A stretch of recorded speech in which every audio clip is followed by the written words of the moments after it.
tell you something. Just to everything you're going through, cause other people going through it too.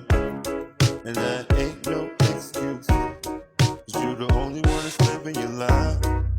Looking at you put up a fight, I'm looking at you growing your drive, and you keeping at it every day. I just wanna tell you that I'm proud, and I wanna tell you real loud that you're gonna make it anyway. I'm putting the end to the things, I'm putting the end to the schemes, I'm putting the end to the dreams, cause this reality in your life, you're living in a beautiful life. I said you're living in a beautiful life, you're living in a beautiful life. But my name is Toure Henderson, the president of the American Bureau of Contracting and Development, the first private construction bureau for general contracting and real estate development, AmericanBCD.com. Now, today's video will be an interesting one. There's levels to this ish, okay? Today we're going to explain the levels of business, and you will be able to see where you are on this chart. Each level comes with more responsibility and more power, and of course more financials.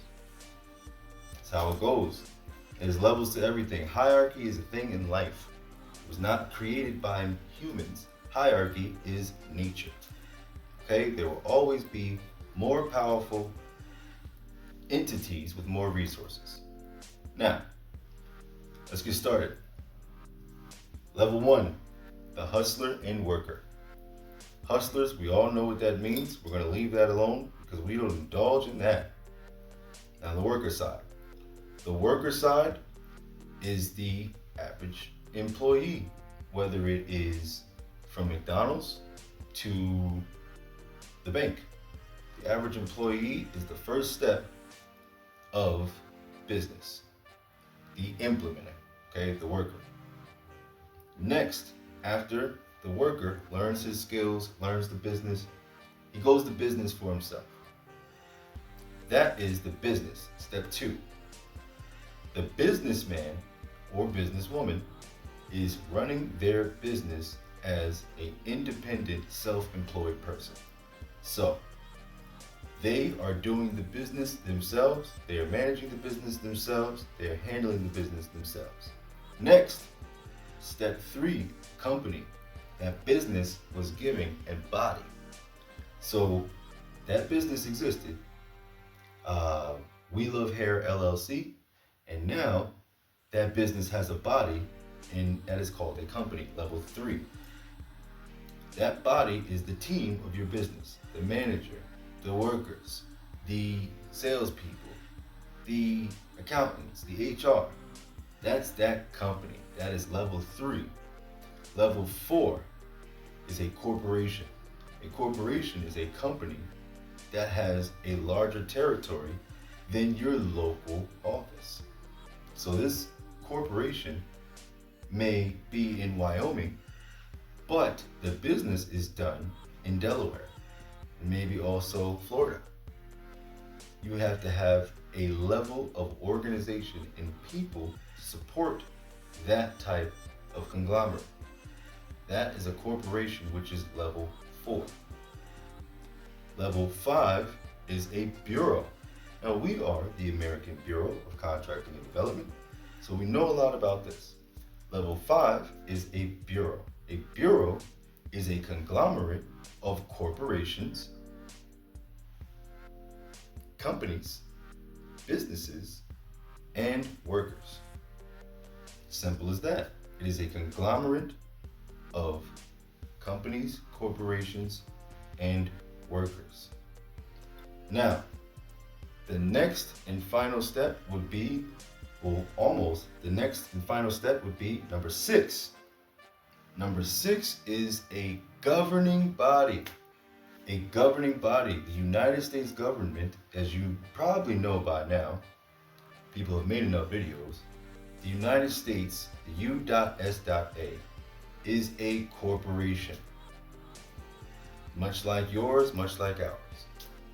Now, that corporation is a corporation compiled of corporations. The United States government is actually a conglomerate of 76,000 different businesses. Then, of course, executive, legislative, then the judicial, of course, House of Representatives, Senate, and then, it's a whole thing. But 76,000 different businesses plus different departments. Now, the seventh and final step is going to surprise you. It actually surprised me when I found out. So, what's bigger than step 1, worker, step 2, the business, step 3, the company, step 4, the corporation, step 5, the bureau, step 6, the government? What's bigger than that?